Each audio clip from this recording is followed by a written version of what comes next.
Cheers. On peut trinquer parce que c'est un moment en mémoire de... en mémoire d'Henri, Henri. oui, que je n'ai pas connu, mais j'ai pas eu le plaisir de le connaître. Moi, je le connaissais, rencontré assez souvent. Je suis très bien avec Aubert de Vilaine qui m'invite à déguster tout ça. Je lui ai donné des conseils qu'il n'a jamais suivis parce que c'est une tête de cochon et puis il veut pas les suivre. Il met toujours la rafle. Ah, c'est vrai que la rafle, oui, ils mettent Oui, la rafle. mettre la rafle. Alors que moi, je suis un ennemi de la rafle. La rafle, c'est pas compliqué. Bon sang, je leur dis à chaque fois ceux qui la mettent, je dis, vous avez déjà mordu dans une rafle? Mais c'est dégueulasse.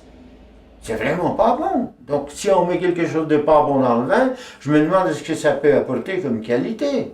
Parce que lui n'était pas du tout un utilisateur de la rafle, par exemple, contrairement au domaine de l'Armandie-Conti. Et les deux font des vins extraordinaires. Et c'est ça qui est formidable en Bourgogne. Donc on avait un qui était vraiment contre, et puis un domaine merveilleux qui était vraiment pour. Bah là, c'est vrai, on touche à un sujet qui lui était assez sensible, qui fait qu'il m'a toujours un peu critiqué d'ailleurs, mais parce qu'il m'a toujours demandé, mais pourquoi tu continues à mettre de la rafle? Tu feras meilleur le jour où tu grapperas. Il faut être à la fois très souple, parce que chaque année est un peu différente. Et une année, on va beaucoup plus érafler qu'une autre. Hein. Là, cette année, je pense qu'on va très très peu érafler, parce que ça a l'air, la maturité phénolique est bonne. Les pépins ont l'air mûrs, les rafles ont l'air assez mûrs, donc on va très très peu érafler. Mais d'autres années, on va érafler beaucoup plus. Ah oui, ah bah oui. Il a la bonne température. Hein. Oui, oui.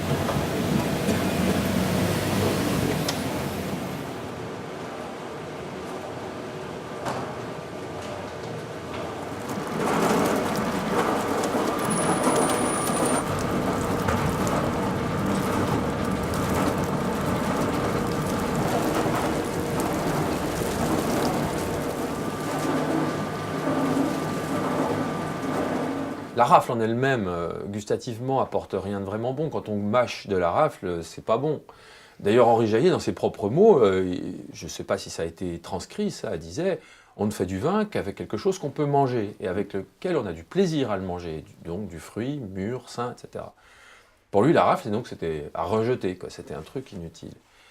Je veux bien être d'accord, sauf qu'il faut quand même reconnaître qu'à l'expérience, la vinification avec des rafles entières, voire même complètement à 100%, apporte un surplus de complexité aromatique, un caractère épicé, très intéressant, qui, à mon avis, est presque un peu comme des épices en cuisine, exhausteur de goût.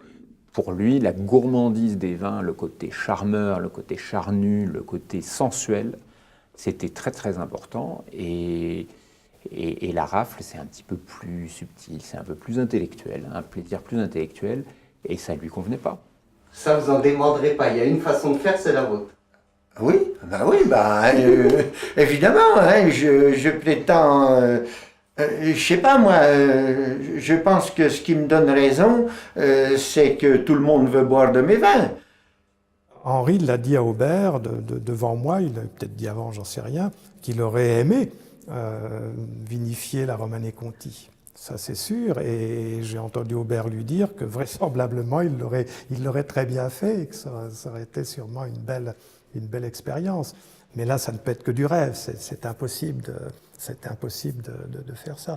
Bon, moi, franchement, je pense qu'il y avait entre Aubert et Henri une réelle estime, et je pense qu'Aubert respecte aussi l'émergence dans les années 80-90 d'une viticulture de taille modeste, de petits domaines qui, maintenant, dont certains ont grandi, qui ont contribué à ramener la Bourgogne dans l'excellence. C'est magnifique d'avoir tout ça ensemble. Ah oui, parce que ça rejoint, en fait, ça réunit des personnes, des domaines qui étaient peut-être beaucoup plus proches qu'ils ne le pensaient, etc. Je pense que Henri Jayer, s'il était là, serait très heureux.